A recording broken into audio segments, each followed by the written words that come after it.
Welcome to Moments with Marianne. I'm so delighted we're spending this time here today. We have a very inspiring show coming right up with special guest Michael-Gelb, and he's here today to share with us his new book, Mastering the Art of Public Speaking: 8 Secrets to Transform Fear and Supercharge Your Career. Now, many of you know Michael. He's a world-leading authority on the application of genius thinking for personal and organizational development. He is a pioneer in the fields of creative thinking, accelerated learning, and innovative leadership. Michael leads seminars for organizations such as DuPont, Microsoft, Nike, and many other top household brands. He brings more than 30 years of experience as a professional speaker, seminar leader, and organizational consultant to diverse international clientele. So let's welcome to the show, Michael-Gelb. Thank you so much. Great to be with you. What an honor it is to have you here and to talk about this book. And you know what? You've done so many other books, and you've got great information out there. What inspired you to write this book? Well, my work over the years has focused primarily on helping people think more creatively and be more innovative. So my best known book is How to Think Like Leonardo da Vinci. And I followed that with Innovate Like Edison and Discover Your Genius, because it always seemed to me that the ability to come up with new solutions was probably the most important thing that any of us could learn. So I focused on teaching that mostly in companies and all kinds of organizations, also in schools, and then writing books about it to make what I was learning accessible to as many people as possible. And besides being an author, I actually work with organizations to try to help them apply creative thinking and innovative leadership to real life challenges. And it turns out that if you're going to make your creative idea come true, you really need to know how to give an engaging, compelling presentation. So mastering the art of public speaking is one of the critical skills to make your dreams come true, whether it's your own personal dream or a dream or vision for an organization, whether it's a profit-oriented company or a nonprofit. Translating from ideal to reality requires public speaking. You know what? I have to just applaud you, because you can think, I'm just kind of thinking about all these different companies, and while they're so creative and innovative, being able to communicate that idea to, their sales team or their company, wide, I'm sure they're reaching out to you going, hey, how can we better position this and position ourselves in order to present this in a way that people really get behind it and understand? Well, that's what happened is my clients started asking me for help. I'd help them generate all these great ideas, and then they say we have to get other people to support us. And I had been working on my own skill as a presenter for many, many years, and I started sharing with my clients what I had learned myself as a result of being I've actually been a professional speaker. Actually, I like to get paid by the word or the syllable, but it's usually by the speech.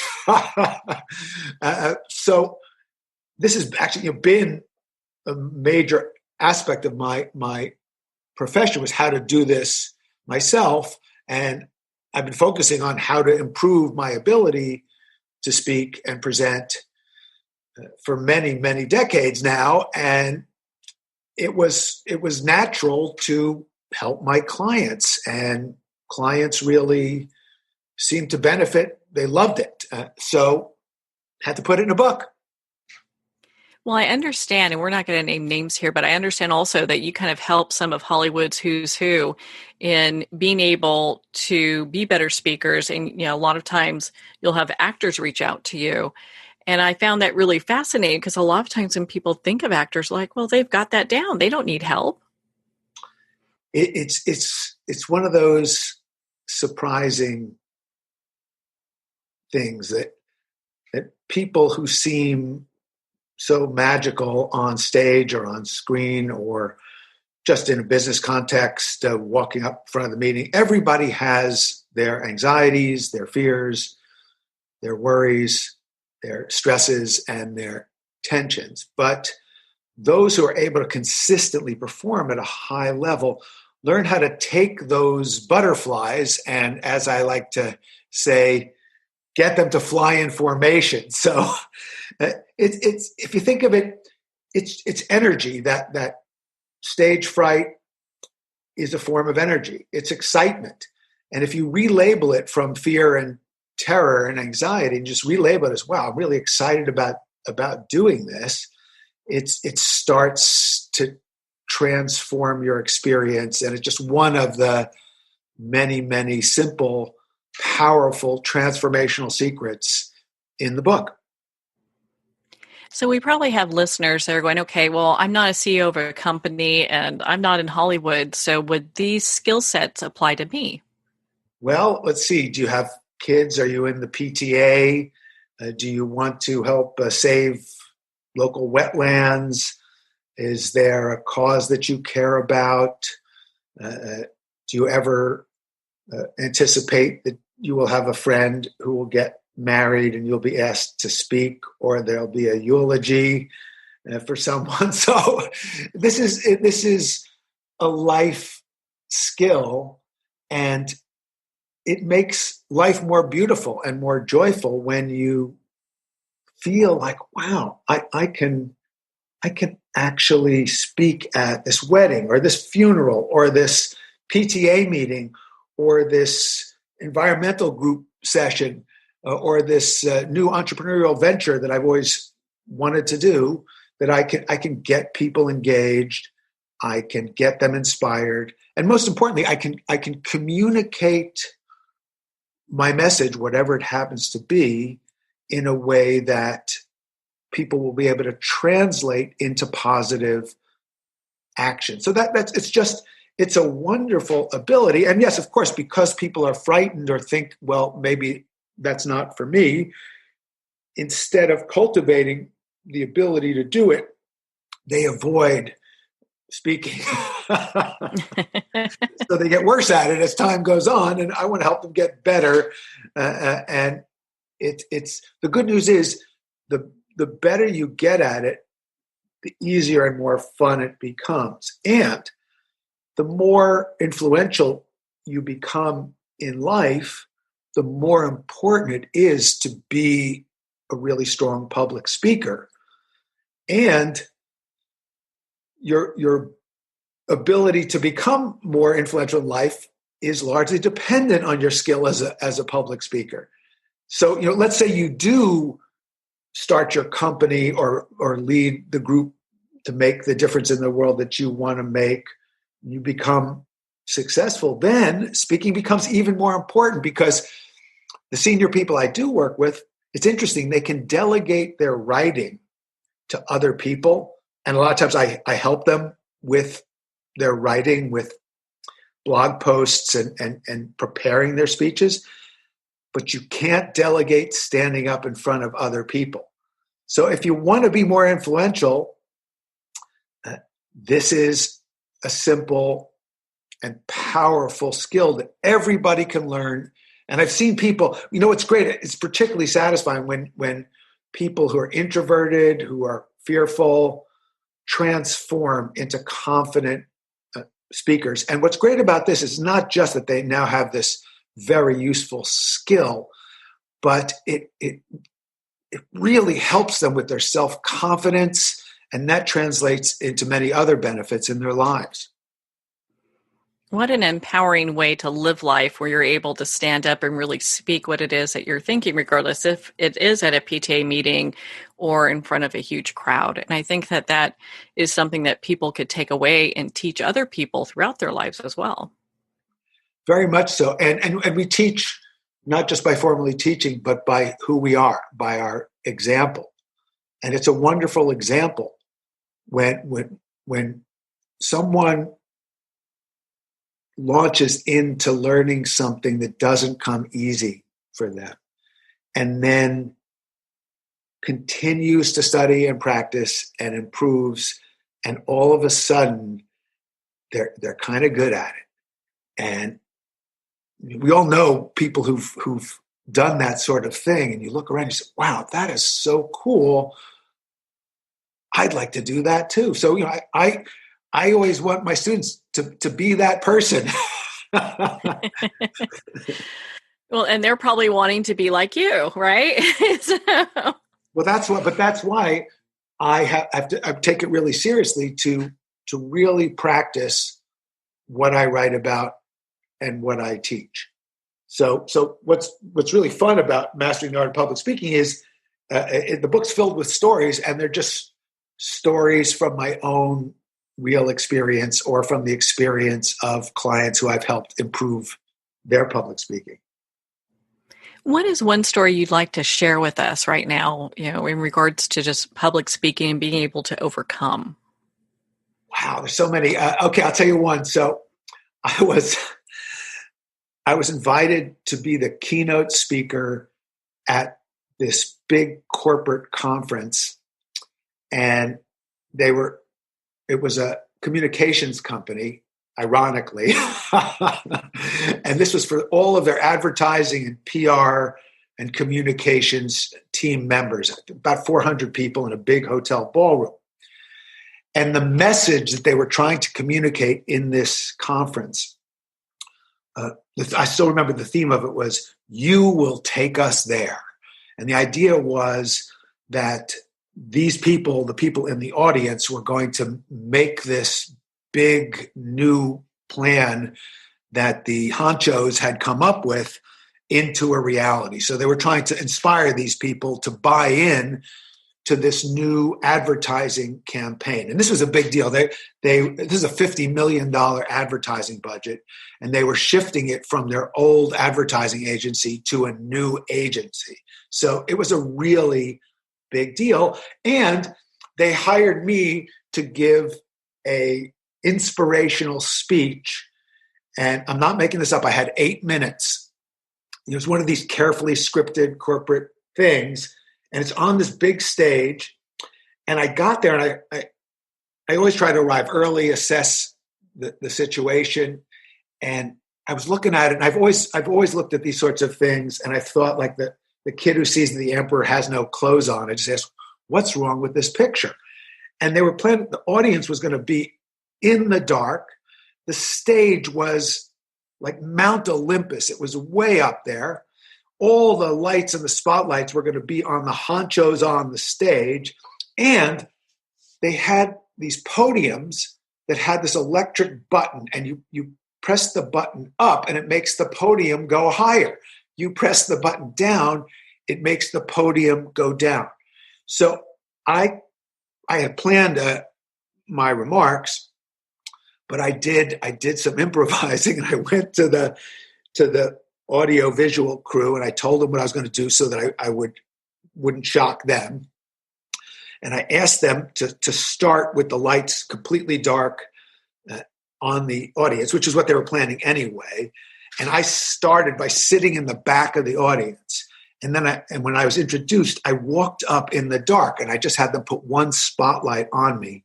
And I went up behind the podium, and I started to speak in my best imitation of a kind of boring corporate big shot. Oh, boy.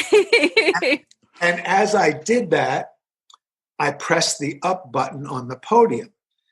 And as I was saying, so it can feel sometimes that you're in the dark, and that there's this huge block between you and everyone else, and between you and the customer.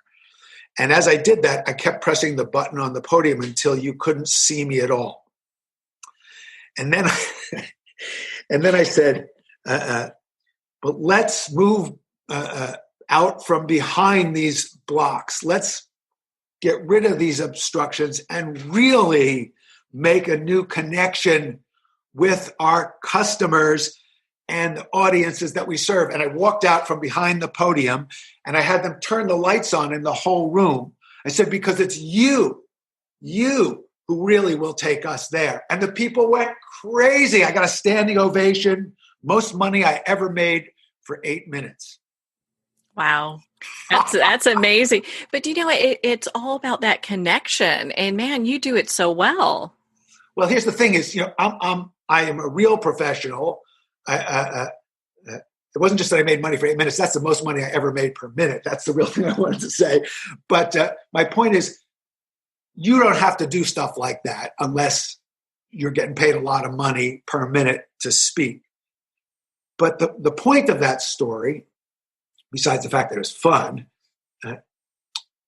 is to tune into the stage setting that you're on makes a really big difference in how your message is received.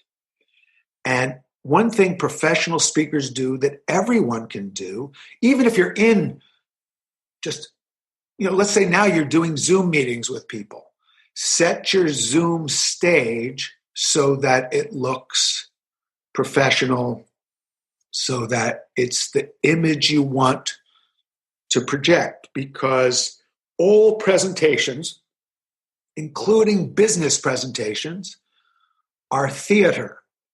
They're either bad theater or good theater. So why not make them good theater? And one of the first principles of good theater is the stage is important. The setting is important. And you want to set your stage so that you feel comfortable in it, but so that it's also welcoming and inviting to the audience. And then they feel more comfortable. And here's one thing we know.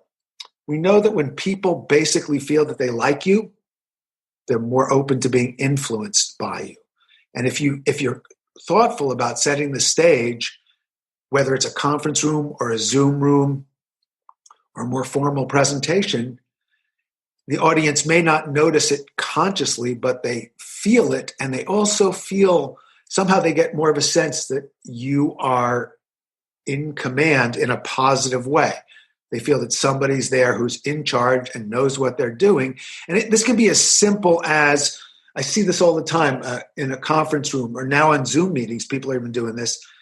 They have a flip chart up or a slide up with the notes from a previous presentation. So you're attempting to deliver your message, but everybody's looking at the flip chart behind you or the PowerPoint slide with someone else's notes on it. So professionals would never let that happen. And that's a simple, practical tip that non-professionals can apply to master the art of public speaking. So I understand that you have a love for martial arts. What are some parallels that you've seen between martial arts and public speaking? Well, the most powerful one is that if you have a strong and clear presence, you don't have to fight. Nobody wants to mess with you. So, if your body language is apologetic, people want to mug you. If your body language is arrogant and stiff, people want to mug you. If your body language is natural, upright, poised, and present, people don't want to mess with you. And this, by the way, this is not just my speculation. There's a study that I cite in the book that was done here in the New York, New Jersey area, where they watched people walk down the street. They videoed them, and then they showed the videos to convicted muggers. And they asked the muggers to rate the muggability of the people walking down the street. And the muggers said that they chose as targets people who seemed frail or not paying attention or bent over in some way. Just like hyenas will pick out the wounded antelope. But they also, interestingly, the muggers also wanted to mug people who walked with a stiff or arrogant gait. It just inspired their aggression. But when people walked down the street like they knew where they were going, upright, poised, present in the moment, the mugger said, I just wouldn't bother that person. There's too many easier targets. Same thing happens when you walk into a conference room, onto a stage, or even in front of a Zoom screen. I was doing a coaching session for a CEO in a very challenging situation with the founding chairman of the company, the biggest investor, and another consultant advisor to the company. And the theme of the whole meeting was really, would the CEO be able to handle this, the investors, the board, the challenging situation in the company? Was he going to rise to the occasion and be able to meet these challenges? And I had coached him beforehand to be poised, to be upright, aligned around the vertical axis, to get a little smile in his eyes, and to be contactful and connect with everybody on the call. And it was really cool to see he just maintained this upright, poised, but relaxed stature throughout the Zoom call. And people talk about what's executive presence. Well, part of it is you're not scratching your nose all the time or sucking your thumb. Oh boy. I mean, people do all these unnecessary gestures, and they collapse, or they get really stiff, or their shoulders go up over their ears, and then people want to mug you. But if you leave out the unnecessary, and this is what we train to do in martial arts, also in the Alexander technique, which I introduce in the book, which is the methodology for developing stage presence that's taught at the Juilliard School, the Royal Academy of Music and Art, and many of the finest performance academies around the world. Alexander technique, martial arts, teach us the same simple, upright, aligned around the vertical axis, little smile, eyes alert in the present moment. And then, as we say in martial arts, expect nothing, be ready for anything. Well, Michael, you make this all look so easy, the way that you approach it. And I think you really have this path for people to also follow, which is just phenomenal, because there's so many people that are afraid of speaking. And I was really astounded by the stats on that. 74% of Americans suffer from what's called glossophobia, which is funny because the glossa is the tongue. So they want to keep their mouth shut. They don't want to speak. It's the number one fear in survey after survey. In the book of lists, public speaking is number one. Death is seventh on the list. It means that the average person would rather be dead and buried in the casket than have to give the eulogy. But of course, if we put it to you that way, you'll give the eulogy, right? For sure. For sure. Well, and it's, it's just astounding. It's, you have it outlined so people have this roadmap in a way that they can follow, that, piece by piece, they can start building their speaking career in a really profound way. Very much so. Well, that's the idea too, is to make this fun, make it easy, transform the fear into excitement. And by the way, that starts, it's part of why I share the statistic about how the huge number of people who are frightened is the best place to start is to know that it's okay to feel frightened. You're in really good company. As you mentioned before, there are many well-known performers, actors, actresses, singers, musicians who have struggled with stage fright. And many of them, by the way, have been helped by the Alexander technique and by some of these martial arts practices that I share in the book. The other thing that really, really helps is to actually know what you're talking about. Oh, that's a big deal, right? People come to me all the time. They say, I want to write a book. I say, well, what do you have to say? And say, I don't know, but I want to write a book. Well, say, figure out what you want to communicate and then we'll talk about how to write the book. And say, I want to be a speaker. Well, what do you want to say? I don't know, but what a cool looking profession. Well, go out, have some life experiences and have something of value. See, audiences sense. Are you there to try to do what my grandfather used to call it, you're there to try to sell them a bill of goods? Are you there just foisting your own agenda on them? Or are you there because you genuinely want to deliver something that you believe will enrich other people's lives? So if you focus what you want to talk about on something that helps you feel aligned and passionate, that you care about delivering this message to the audience, then in the beginning of the book, we get people to do this really simple practice, makes such a difference. Write down specifically what you want the audience to know. Write down how you would like them to feel, and write down what you want them to do as a result of your presentation. So if you know specifically, what do you want them to know? What's the one point, more important than anything else, at the end of your presentation? You want to make sure they absolutely remember what is the essence of your message. Make sure you know what it is you want them to know. How do you want them to feel? And this is where a lot of corporate business presentations fall down, because people think they need to be academic, data-oriented, and intellectual exclusively, and that feeling isn't important. But people actually buy on emotion, and then they justify with fact. So if you want to inspire people's minds, you've got to touch their hearts.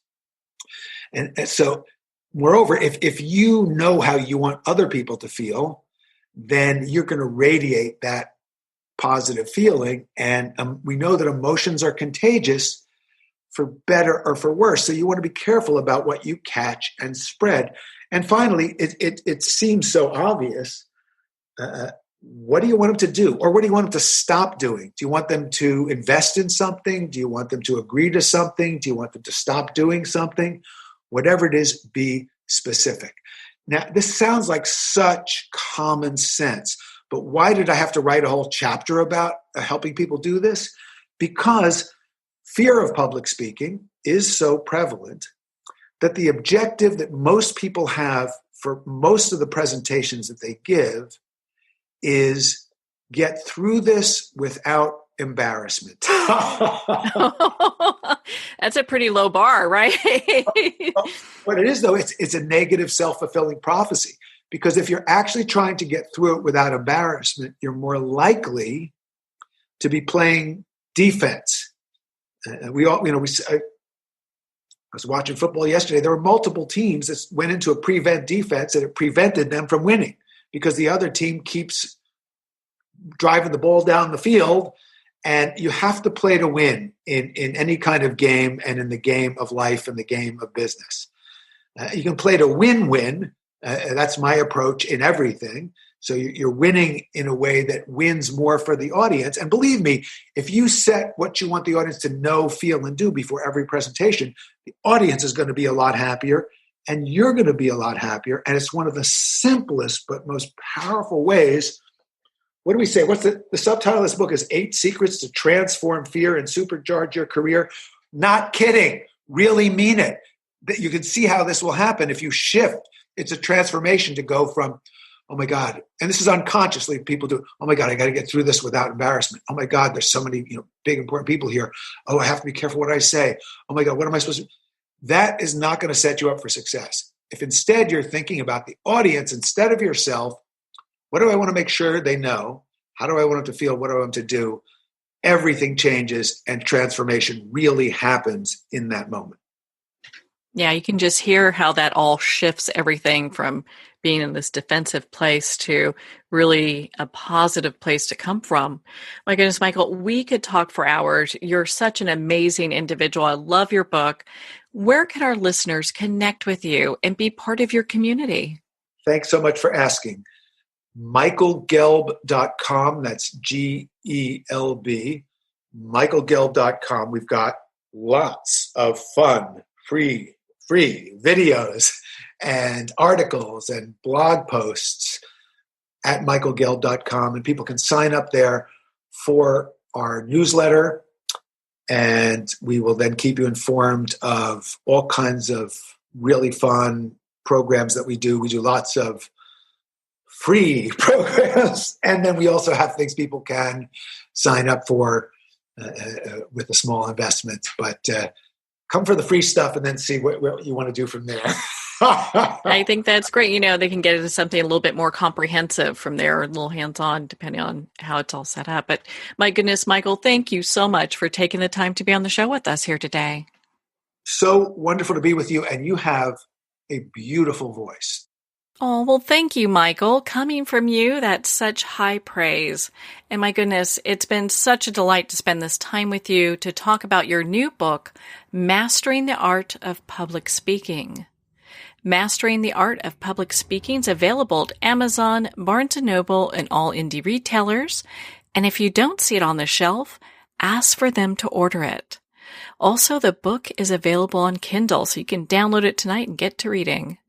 Again, if you'd like to connect with Michael Gelb, you can at michael-gelb.com for more information.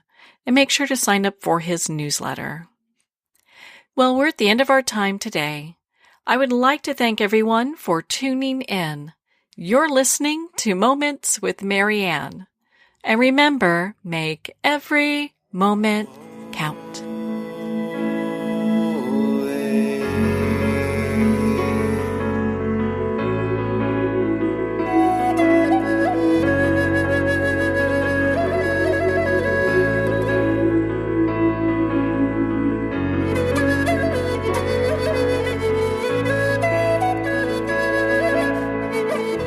In a single moment, your life can change. Moments with Marianne is a transformative hour that covers an endless array of topics with the best of the best. Her guests are leaders in their fields, ranging from inspirational authors, top industry leaders, and business and spiritual entrepreneurs. Each guest is gifted and a true visionary. A recognized leader in her own work, and while teaching others to develop, refocus, and grow, Marianne will bring the best guest and sometimes a special surprise. Don't miss this. You never know just which moment will change your life forever. Moments with Marianne airs every Sunday, Monday, Thursday, and Friday at 8 p.m. Eastern and 5 p.m. Pacific Time. Make sure to tune in and visit momentswithmarianne.com for more information.